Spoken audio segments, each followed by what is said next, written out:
প্রভু জগন্নাথ কিন্তু মাঝে মাঝে তার ভক্তদের ফাঁসিয়ে দিতেন। কিভাবে বলি শুনুন।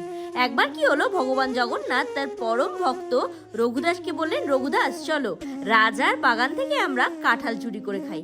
তখন রঘুদাস বললেন, ভগবান আপনার কাছে চুরি করে খাওয়ার কি আছে? আপনি তো এমনিই চাইলে খেতে পারেন, আপনি বলুন এখনই আমি কাঁঠাল এনে দিচ্ছি। তখন ভগবান জগন্নাথ বললেন যে আমি তো চাইলে অনেক কিছুই খেতে পারি এবং মা যশোদা আমায় কত ভালো ভালো করে খাওয়ান এবং মাখন খাওয়ান, তবুও আমি কিন্তু গোয়ালাদের মাখন চুরি করে খেতেই ভালোবাসি, কারণ চুরিতে একটা আলাদাই মজা আছে।